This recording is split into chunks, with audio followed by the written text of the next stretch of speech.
Up on News 2, the 31st Legislature committee assignments have been released. They will become official on Monday, January 12th. We'll have the swearing-in schedule of events. The state of the territory is set for January 26th.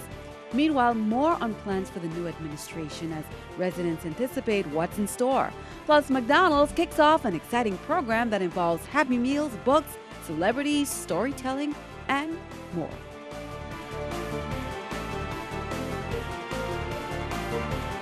Hello, welcome. Thank you for joining us on this edition of News 2. I'm Sandra Gramancing. Topic our newscast: inaugural ceremonies are over and the new administration went to work this week, but many departments are still without leadership. There had been no official announcement on the remaining members of the governor's cabinet until today. News 2's Erica Parsons has more. The fanfare of inauguration is over and now the work has to begin. And in speeches across the territory this week, the new administration said they're ready. We are very serious about our cause, and we understand with deep humility your expectations and your hopes, and we will not defy nor betray them. Part of Governor Kenneth Mapp's task is getting his cabinet in order to help run the government. 2 days before the new year began, he named 13 members to his cabinet. Today, he named 4 more appointees: Jean-Pierre Oriol as acting commissioner of the Department of Planning and Natural Resources, Phyllis Wallace to head health, Richard Lacombe was named over the Department of Human Services, and property and procurement will be led by Cecilia Milliner-Emanuel. A government house statement said those 4 will serve in an acting capacity until all the agencies have been fully evaluated. The governor's selections all have to appear before the 31st legislature to be confirmed. That new Senate is being sworn in Monday. There will be some difficult decisions that must be made. There will be difficult days ahead. And these tribulations that we are experiencing as a territory, we will get to a better side. But we must remain focused, we must be disciplined in our effort, we must be committed in our cause, and we must be prepared to make the sacrifices to do the hard work. At least 12 other government agencies and departments are still operating without formal leadership, but government house officials told News 2 those announcements will come midweek next week. Erica Parsons, News 2. Well, here are some additions to the swearing-in activities that begin this weekend for the 31st Legislature. To make note of, here is the official schedule. On Sunday, January 11th, a pre-swearing-in church service is scheduled for 2 p.m. at the Memorial Moravian Church on St. Thomas. Activities will then move to St. John, where there will be a pre-swearing-in meet and greet at the Franklin Powell Park in Cruz Bay. Members of the 31st Legislature will take the oath of office in the swearing-in ceremony scheduled for 10 a.m. Monday at the David Monsanto stand in Emancipation Garden in St. Thomas. The organization of the body is then scheduled for 11:15 a.m. in the Earl B. Otley Legislative Hall. Now on Wednesday, January 14th, a post-swearing-in church service is scheduled for 4 p.m. at the St. Anne's Catholic Church at Estate Barron Spot, St. Croix.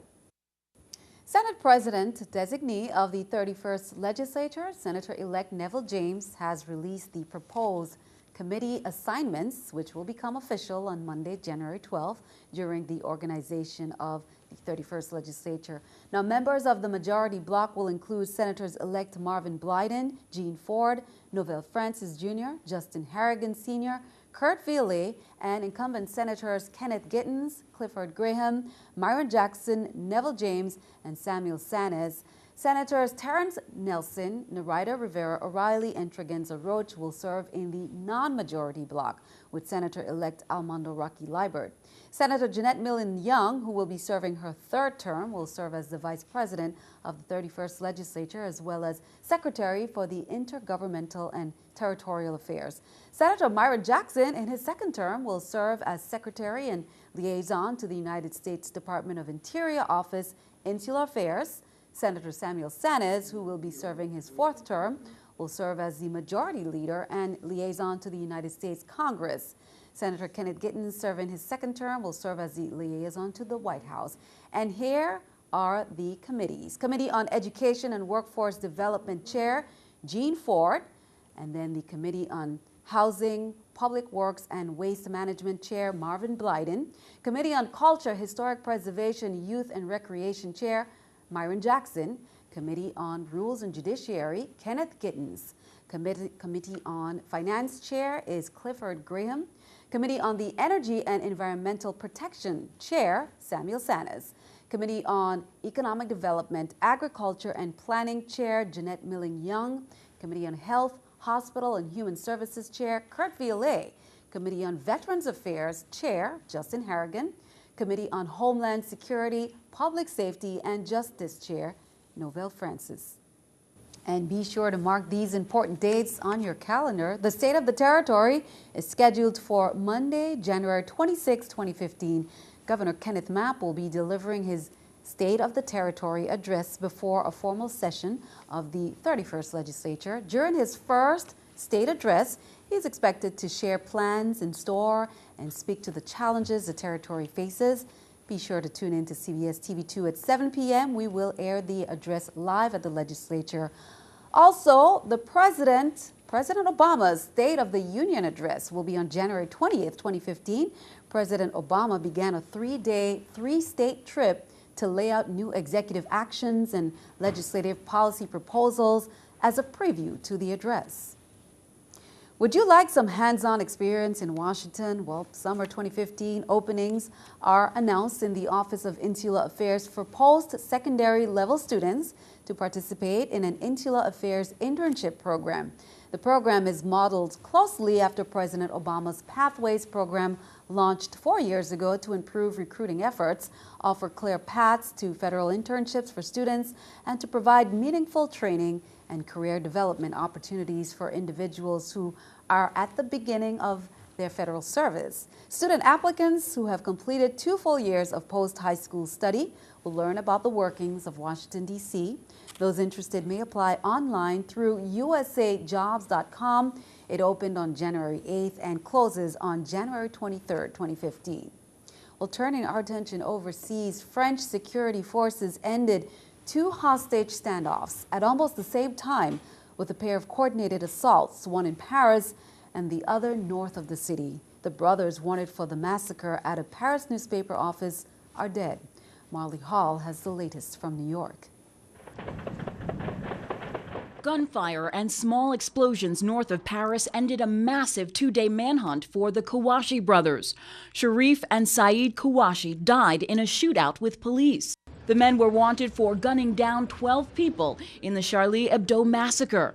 French police say they opened fire when the al-Qaeda-linked brothers came out shooting. The brothers had told negotiators they wanted to die as martyrs. A hostage they were holding was freed.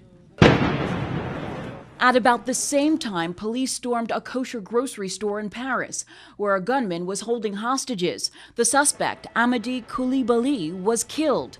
3 hostages were also found dead. Police say one hostage hid during the ordeal and let officers know the suspect's whereabouts. Police also tapped into the store's security cameras. Investigators say all 3 gunmen knew each other and may have been recruited together to fight U.S. forces in Iraq. Ça veut dire que nous ne devons French President François Hollande addressed his nation and said the threat is not over. He called on citizens to remain vigilant. Marley Hall, CBS News. Meanwhile, keeping our eye on the economy, 2014 turned out to be a very good year for job seekers as employers added more workers than any year since 1999. Across the country, employers are adding jobs, 252,000 in December, and that's according to the latest numbers from the U.S. Labor Department. Friday's report also shows hiring in October and November was stronger than previously estimated. The job surge has dropped the unemployment rate from 5.8% to 5.6%, which is the lowest level since the start of the Great Recession. Those numbers are encouraging for job seekers. Here's the New York Stock Exchange with our stock market watch. Everything down. The Dow 170, NASDAQ 32, S&P 17. Coming up on News 2, McDonald's kicks off an exciting program that involves Happy Meals, books, celebrities, storytelling, and a $500 donation. Details.